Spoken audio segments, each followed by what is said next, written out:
देखते ही देखते संपूर्ण हिंदुस्तान को स्वराज में शामिल कर लिया है, साथ में विजापुर दरबार भी।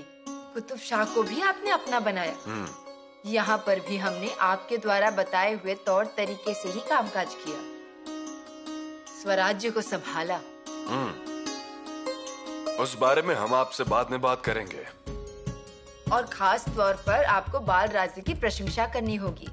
ऐसा? वो किस लिए? बाल राजे अब दरबार में आते हैं, लोगों के साथ न्याय भी करते हैं। बहुत ही कम समय में उन्होंने न्यायदान में बड़ी समझदारी दिखाई है। वाह! अब इस काम में भी आपको उनकी मदद मिलेगी। पिता के कामकाज में उनके बेटे हाथ बटाएं, इससे बड़ी बात और क्या हो सकती है एक पिता के लिए। हम उनकी प्रशंसा जरूर करेंगे। और हाँ, आपने भी अपनी जिम्मेदारी बखूबी निभाई है, कुछ बातों को छोड़कर।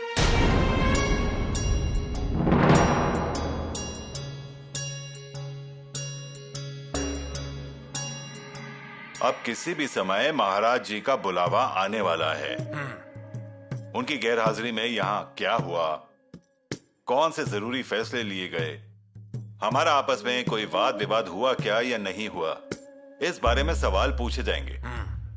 इसके साथ महारानी जी ने युवराज जी के संदर्भ में जो भी शिकायत के संदेशे भेजे थे वो महाराज जी को मिलने की वजह से इसके बारे में सवाल पूछे जाएंगे, इसलिए तीनों का उत्तर समान होना चाहिए। मैं मानता हूँ। हमें भी मंजूर है। और एक बात, कचहरी का हर एक शब्द महत्वपूर्ण है, इसलिए युवराज के विरुद्ध बोलते समय कौन किस मुद्दे पर बात करेगा ये पहले तय करना जरूरी है। मिसाल के तौर पर लगान माफी के बारे में पूछताछ की कार्यवाही ये मेरे अधिकार का विषय है, इस बारे में मैं बात करूंगा। और स्वतंत्र अश्वदल निर्मिति ये मुद्दा मोरोपंत के अधिकार में आता है। स्वतंत्रता स्थापना के विषय में बात तो हम करेंगे ही। राहु जी, जांच पड़ताल के समय आए हुए सबूतों के बारे में आप बात करिएगा। जिस जिस प्रकार से घटनाएं हुई हैं उस हिसाब से उन्हें पेश करेंगे। मतलब बताने में भी तालमेल रहेगा और बताने में भी कोई परेशानी नहीं होगी। एक बात ध्यान में रखिएगा, मंत्रिमंडलों के एकजुट होकर लिए हुए सारे फैसलों को महाराज जी नजरअंदाज नहीं कर सकते हैं।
पिताश्री, आपने ऐसा बर्ताव क्यों किया?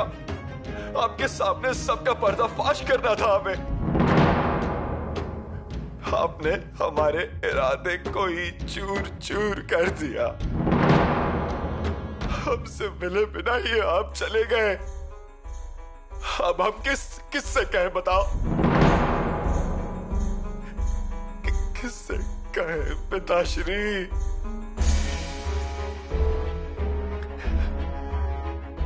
हमने आपकी हर एक बात मानी, फूल की तरह मानते गए, उसके अनुसार बर्ताव किया, सब कुछ वैसे ही किया। इतने इल्जाम लगे हम पर, कितनी बदनामी हुई हमारी। युवराज की हैसियत से जो फैसले लिए उसे रद्द कर दिया गया।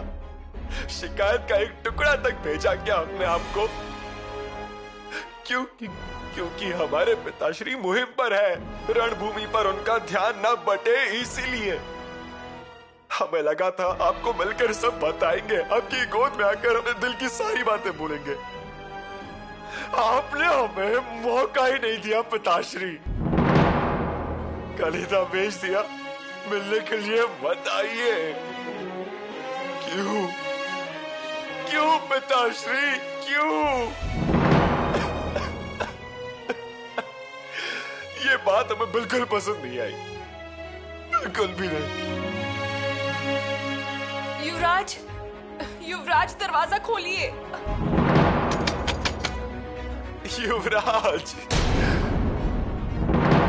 हम बस नाम के ही युवराज हैं। शंभू भाई, ऐसा कुछ भी नहीं है, आप दरवाजा खोलिए। आज सच में हम जटायु बन चुके हैं, पर कटा हुआ जटायु। युवराज, खलीते की बातों से गलतफहमी मत पालिए आप। पिताश्री के मन में जरूर कोई बात होगी। युवराज, भैया भैया हमारी बात सुनिए। भैया,